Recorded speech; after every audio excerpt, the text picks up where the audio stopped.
Hi guys, welcome to Reality React channel. In this channel, I watch reality TV shows to recap, review, and for the fun of it. And today, I'll be recapping Makoti Are You The One, Season 3, Episode 6.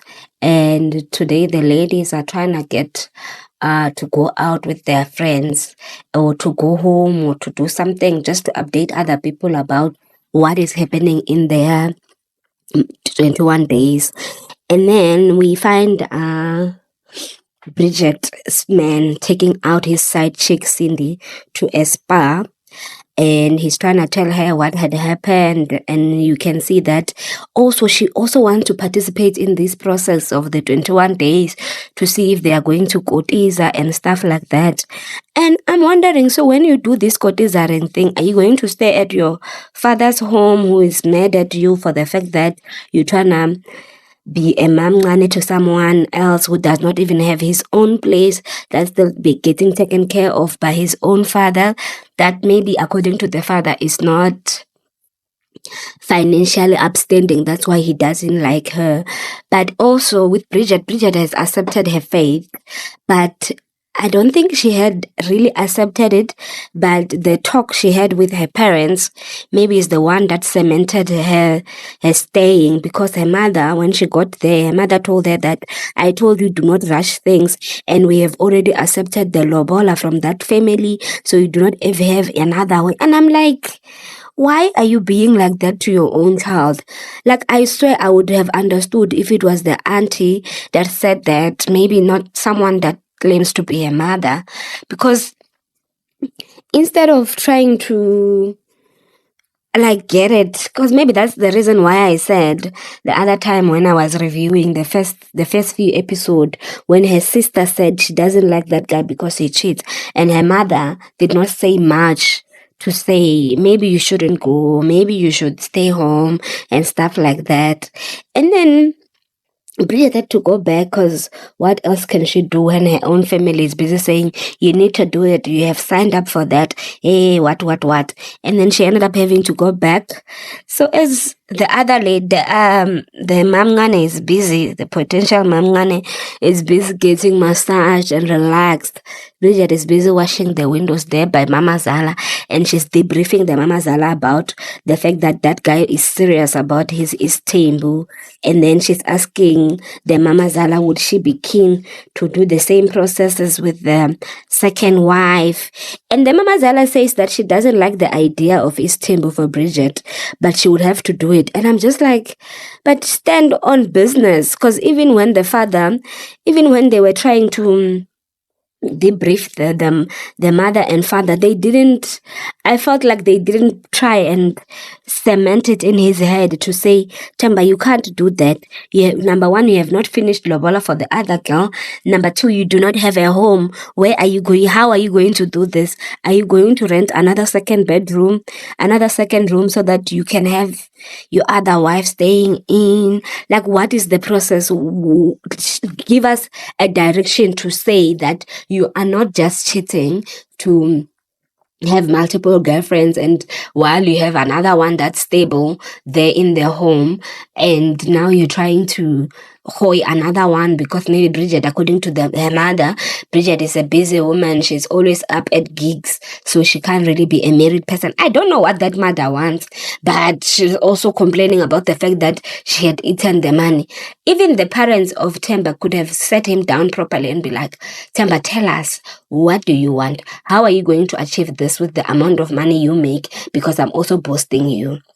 Like, life is not fantasy of I want a second wife and whatnot. It's not the same. And also, this is part of the reasons why that show of Umnakwethu drags for long and Umnakwethu forever after as well. We can see these women have been being dragged by men that have no intentions of marrying them.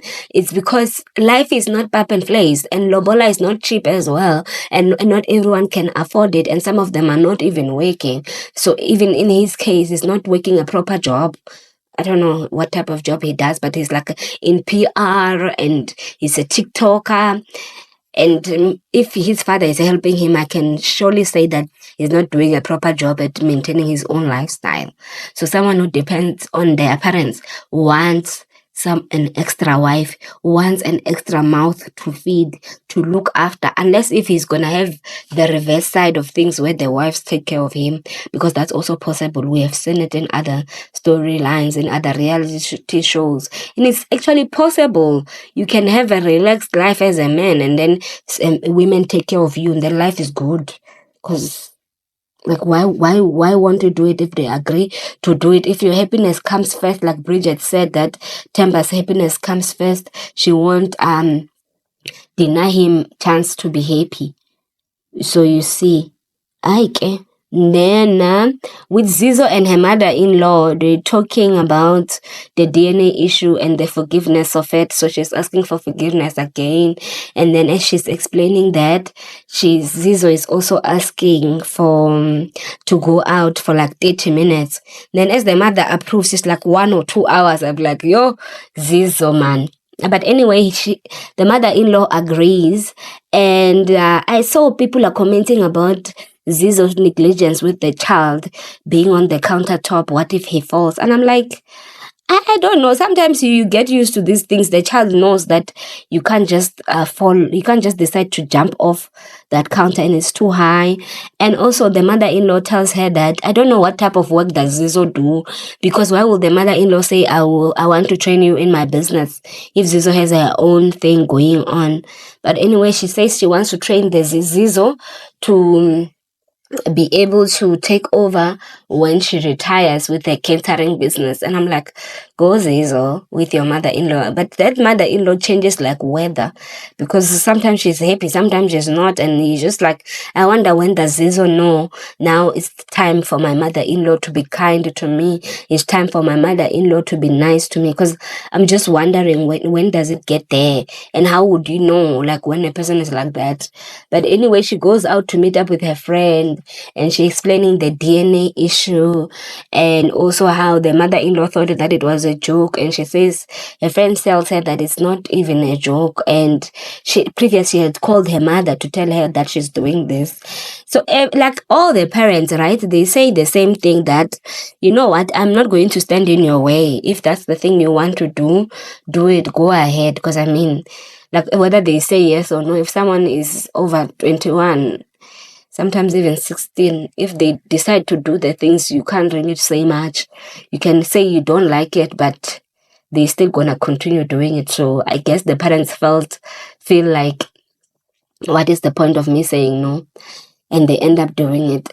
And I can't remember who amongst the in-laws said that according to their traditions, this is supposed to be done. And I'm like, maybe guys, as mere people who do not know culture and all of this, keep judging these women, saying which traditions approve of this, which tradition approved of that.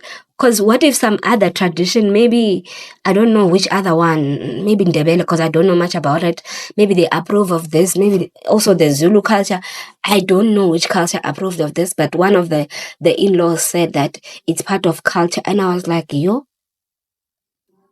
culture approves of this? How does culture approve of someone going to stay at the in-laws while they are not married? And then the person that they are going to get married to is not there, but they're supposed to be getting in along with the mother-in-law. But then I don't know all the cultures in South Africa, so maybe one of them approves of it. But anyway, we moved to Pindile and her mother-in-law, and they are cooking outside with the fire. They're cooking ngosho and some meat there, and she's trying to tell her that back at home they will call this place what. And now I think initially I didn't understand the reason for this lady to learn how to cook using the fire, but apparently back home it's necessary. And she keeps saying, and also she's complaining that back home it makes sense, but now we are in Joburg, it doesn't make sense. But I'm just like, they are training you so that when you go home, because at one point you would know how to do it. Because I mean, like, if you grew up as a Joburg person, what are the chances that you would know how to cook using fire? They are very low. So they are teaching her, and she's getting burnt, and she's wearing a mask and all of that. I'm just thinking, yeah, I think you if you are wearing a mask while sitting by the fire or cooking by the fire, you are breathing that, you're not even breathing the filtered air, you're breathing the air that's just like too dusty, too smoky. Hey, no, I don't think wearing a mask in that type of scenario makes sense. But this is Pindy, she does the things that she likes to do.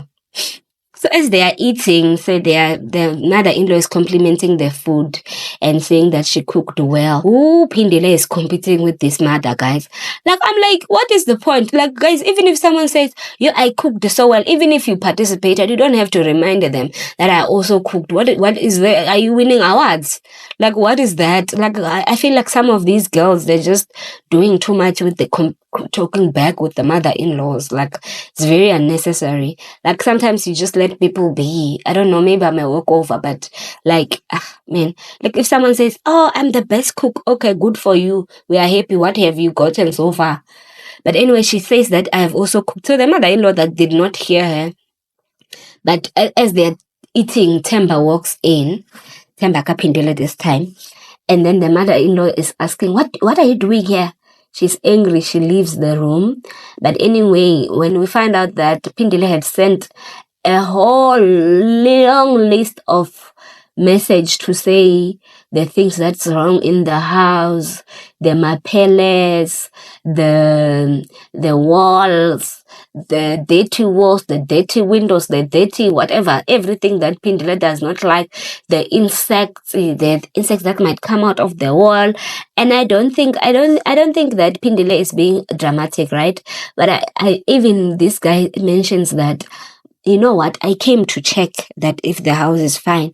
And I looked at it at the guy's point of view. To me, it looked fine. And I'm like, I get you, but...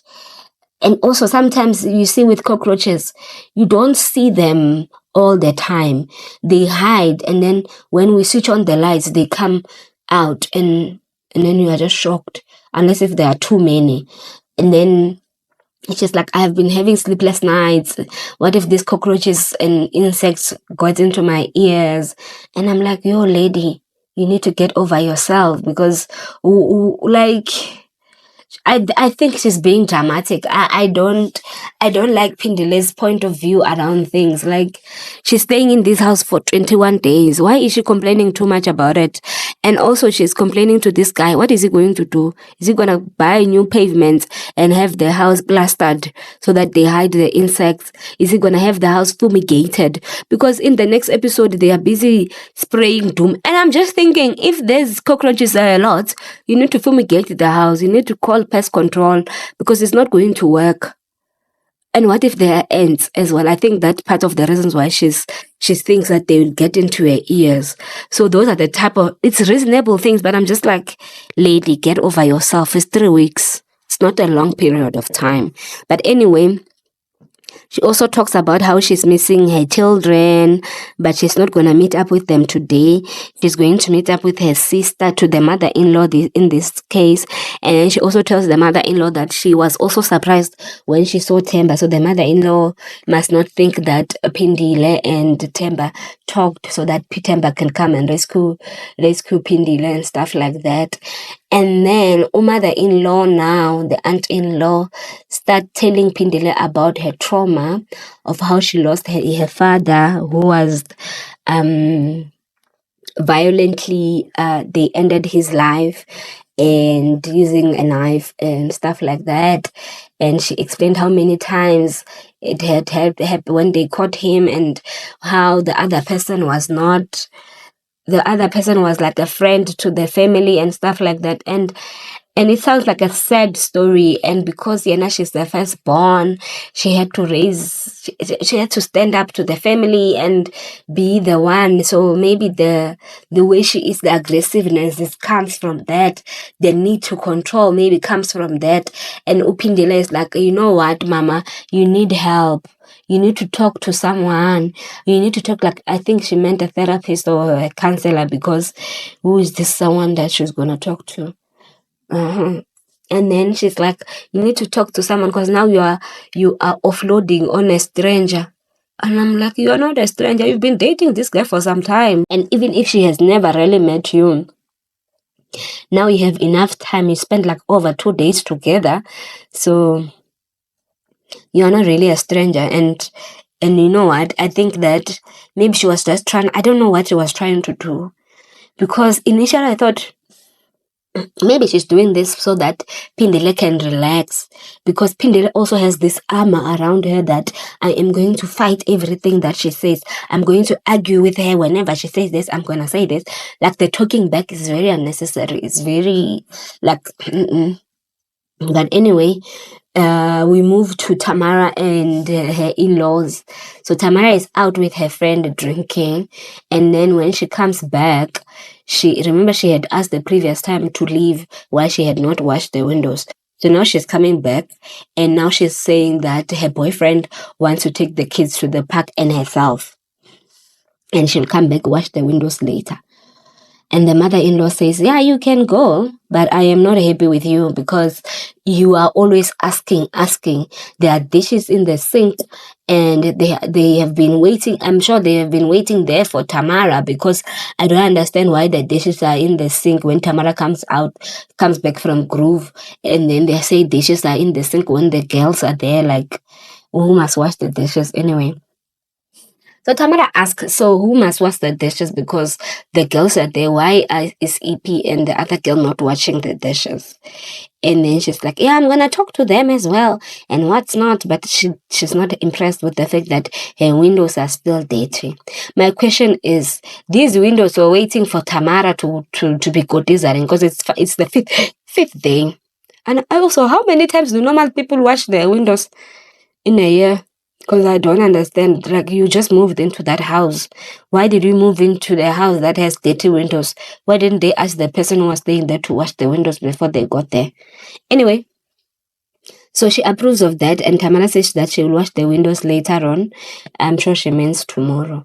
And then Tamara's sister-in-laws tries to talk to Ibileng to tell her that she needs to focus on their behavior. She needs to lower it down, take it down, because it's not it. She needs to take it down a notch. That behavior is very unnecessary. And she complains about the fact that Utamara sandwiches, the way the other sister-in-law, I can't remember her name, tells Ipi that the way you behaved when she pegged your pork in a form of a bacon, when you threw that sandwich was not right. And it's like, what must I do? Like, that girl is disrespectful, guys. And she says that the mother had told her that you guys need to talk to her because it's not nice, because she has to stand in for Tamara as well, and she has to talk to her as well as her child. So she needs to do this thing right and not appear as if she has favoritism. And I like the fact that but I don't like the fact that she talked to EP using her older sister. She can talk to her child. Even that the mere fact that, like, she likes sending other people. And also, guys, when Tamara met up with her friends, right? Oh, Tamara loves this guy. Yeah, you can tell. It's a 1-year relationship, so maybe they have not gone through anything. I don't know why I'm like this. This is a mistake. Because they have not gone through anything, right? So she's so excited. She's explaining how Koketo raised his sisters, and how she doesn't see how they are related because these sisters are like behaving differently. And she's explaining the breakfast stuff to the sisters, and her sister is also shocked, and her friends are there, and yeah, it's going down because she's like so jovial.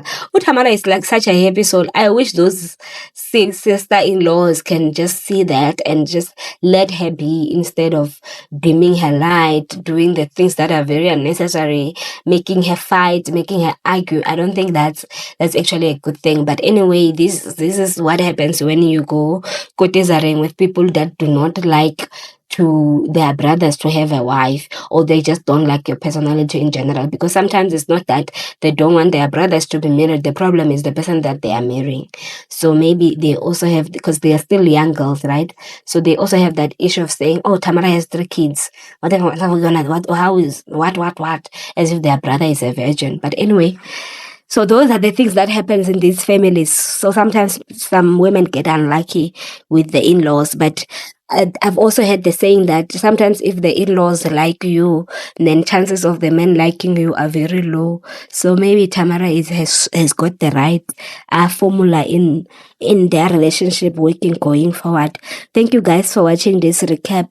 Please like the video, comment on it, and subscribe on the channel. See you guys in the next one.